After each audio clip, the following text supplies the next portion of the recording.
Ils étudient la cacheroute, la tfila, les fêtes, l'histoire juive, la parashat Shavua. Et c'est dur, c'est pas facile. Alors à la fin, après qu'ils font la tfila, ils sont juifs comme toi et moi.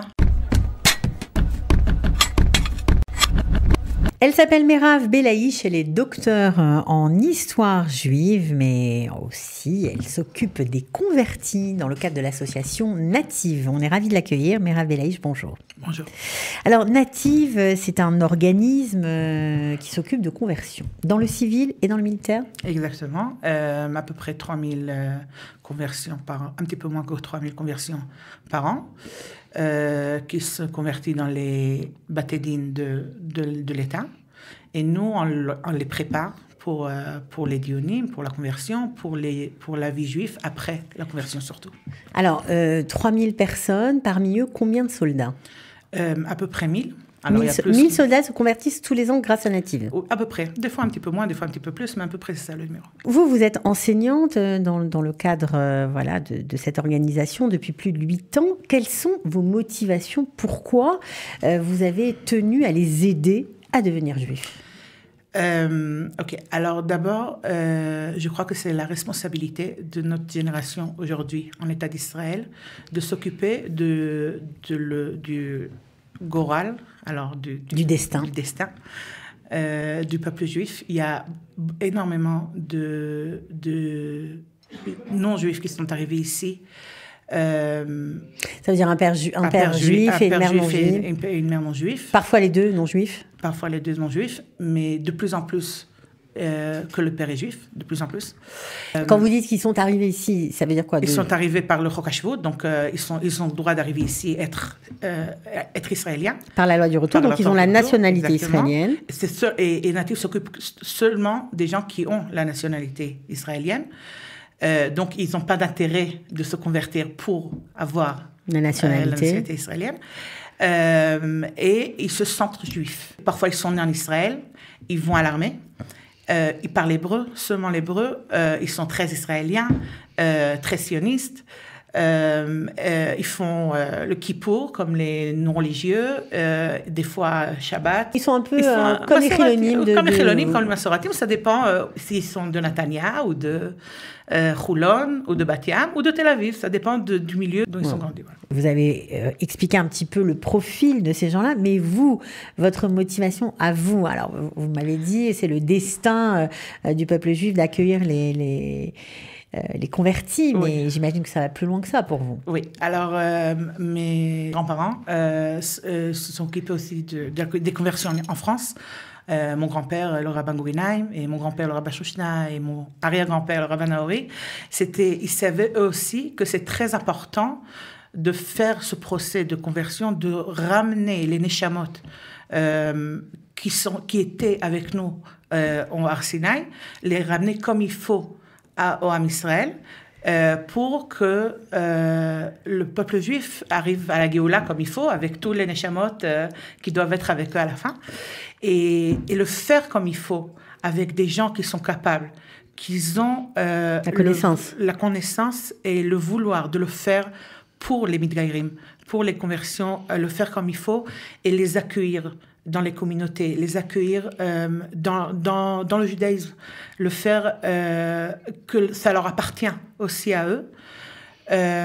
Pour moi, c'est une mitzvah gdola. C'est une mitzvah, le Rav Uziel, il dit mitzvah, les gaïers zera Israël, les ramener à Avinu Shebashamayim. La Gemara, elle dit que le peuple juif est arrivé à Chutz Laaretz pour récolter les neshamot qui étaient perdus pendant l'histoire. Et les ramener. Et maintenant qu'on a l'État d'Israël, c'est vraiment l'endroit et la possibilité et le devoir de le faire comme il faut. Et de les convertir. Alors, il faut bien préciser que ces conversions qui se passent dans le cadre de Native sont strictement cachères, si on peut dire. Ouais, ils sont ilchatiques, ils sont durs, ils sont pas faciles du tout. Le procès dure à peu près 1 an. Le procès, je veux dire... le process qu'ils étudient. Ils étudient la cacheroute, la tfila, les fêtes. Moi, j'enseigne les fêtes souvent. L'histoire juive, la parashat Shavua. Et ils arrivent au Beit Din à la fin. Les Beit Din sont pas les Beit Din de Native. C'est les Beit Din de l'État. Les Dayanim sont des fois Haredim, des fois Dati Leumi, mais ils sont rabbins. C'est officiel. Officiel, il y a la Tvila comme il faut, il y a la Brit comme il faut, la Kabbalat Torah ou Mitzvot, et c'est dur, c'est pas facile. Alors à la fin, après qu'ils font la Tvila et se circoncis et reçoivent Torah ou Mitzvot, ils sont juifs comme toi et moi. Complètement. Alors, ça doit être dur pour eux. Ils vivent un conflit identitaire parce que, après tout, comme tu l'as expliqué, ils ont vécu comme juifs. Et finalement, un beau jour, ils apprennent que non, ils ne le sont pas. Ou alors, ils savent qu'ils ne le sont pas, mais pour eux, ça ne veut rien dire. Ouais, c'est vrai. Alors, il y a des fois, comme vous dites, qui savent qu'ils ne sont pas juifs. Et des fois, ils s'en foutent. Et des fois, ils arrivent à Native et ils décident que ce n'est pas pour eux. Et c'est Besséder, ils ne sont pas obligés. La seule chose qu'ils ne peuvent pas faire en Israël, c'est de se marier avec des juifs à la rabbanout et être enterrés dans des cimetières juifs. Mais à part ça, il n'y a rien qui leur oblige de devenir juifs. Officiellement, on va dire. Officiellement, oui, non, ils n'ont aucun intérêt à le faire. Ouais.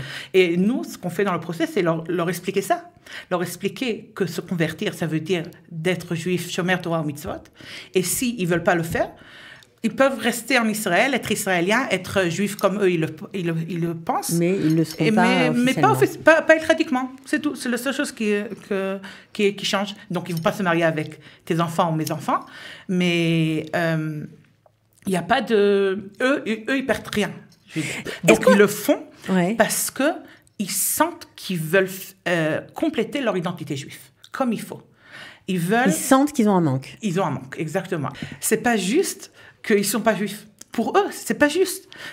Donc, ils vont faire le procès, ils vont se convertir comme il faut. Et ils vont prendre sur eux la Torah et la mitzvot qui est plus que ce qu'ils font les gens autour d'eux pour compléter leur identité juive. Alors, c'est un débat de société qui a eu beaucoup de retentissement en Israël, les pour, les contre, etc. Mais toi, tu le fais aussi parce que tu sens qu'on a une responsabilité, parce qu'après tout, ces gens-là vont grandir, tu parlais du mariage, vont vouloir se marier, et qui nous dit qu'ils ne vont pas tomber sur un de nos enfants, on ne sait pas. Et donc, au moment du mariage, on leur dit, non, tu n'es pas juif, c'est un problème. Exactement. Et des fois, ils découvrent qu'ils ne sont pas juifs que quand ils arrivent à l'armée.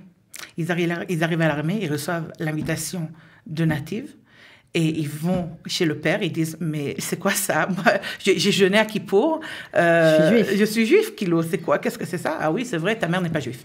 Donc, des fois, ils ont vraiment un choc que leur grand-père était dans des camps de la Shoah. Des fois, ils sont arrivés ici parce qu'il y avait les guerres et tout ça, mais ils ressentent aucune différence entre eux et leurs copains. Ouais. Et ils ont la possibilité, et moi je trouve que c'est une route très grande pour eux, à cet âge-là, de retrouver leur identité, rechercher leur identité. Ils ont besoin d'écrire un travail. Dans le procès, ils ont besoin de prendre un sujet du judaïsme et donner un travail. Et les dayanim lisent le travail qu'ils écrivent et ils posent des questions et ils comprennent pourquoi ils ont choisi ce truc. Et ça devient personnel pour eux. Ça devient important pour eux. Comme vous savez, il y a beaucoup des tseïrim, des jeunes, à l'âge de 18 ans, 19 ans, que c'est pas des questions que ça leur intéresse. Des questions existentielles, ça ne leur correspond pas. Ça ne leur intéresse pas du tout. Ils sont à l'armée parce qu'ils sont à l'armée ou ils sont à la yeshiva. Mais c'est pas des questions qu'ils ont recherchées. Et là, ils ont la possibilité de comprendre qui ils sont du point de vue juif, s'ils veulent se convertir à la fin, Bichlal, où ils appartiennent, où ils veulent appartenir et quelle famille ils veulent construire à la fin. Et à 18 ans, en Israël, je peux te dire que c'est pas des questions qui leur intéressent. C'est pas le propos, ça, voilà. C'est sûr. On a dit aussi, puisque tu parlais tout à l'heure de la communauté, que c'est dur d'être juif tout seul. C'est compliqué. Oui. Le judaïsme, c'est une religion sociale. Faire le seder avec la famille ou avec des invités, c'est le but du seder. Il faut encore des gens qui racontent l'histoire de Mitzrayim. Faire Shabbat tout seul. J'ai des soldats qui me disent, mais Rav, je suis maintenant Tammuz. Il y a 18 d'heure que je suis réveillée, que je dors pas, et c'est Shabbat. On n'a pas le droit de faire le téléphone. On n'a pas le droit d'allumer la télé. Qu'est-ce que je fais? Je connais personne. Je suis allée à la synagogue le matin, et maintenant, j'ai 10 heures. Qu'est-ce que je fais? Difficile. Qu'est-ce que je fais tout seul? Et là, et nous, qu'est-ce que nous on fait? Alors, nous, on a des grandes familles, Baruch Hashem, où on a la communauté, où on va à des shiurei Torah, où on joue avec des copains, les enfants. Mais eux, ils n'ont pas ça. Eux, ils se sentent seuls. Et ça rend très, très dur. Et la conversion. La conversion, elle devient très dure. Et la shmira de Shabbat devient très dure. Il y a une convertie qui m'a dit que plusieurs années, elle a donné un Mishloach Manot, comme elle a étudié à Natir, qu'il faut donner Mishloach Manot à Purim, mais il n'y a personne qui lui a donné à elle un Mishloach Manot, parce que personne ne la connaît. Donc elle donne à les voisins, à les chilonim, parce que c'est ses voisins, mais elle se sentait seule à Purim. Ouais, c'est triste. Alors, qu'est-ce qu'on peut faire, justement? Est-ce que, puisque tu parlais de la responsabilité collective, est-ce que nous aussi, on a une responsabilité? Comment on peut aider? D'abord, il faut savoir que pour se convertir par native, chaque converti a besoin d'avoir une famille qui l'accompagne. Ça s'appelle Mishpacha Melava. Cette famille, elle a une responsabilité envers cette Midgayer ou Midgayeret. Ce candidat à la conversion.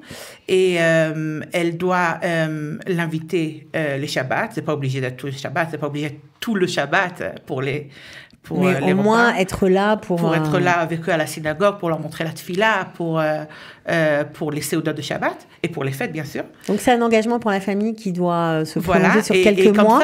C'est sur quelques mois. Oui.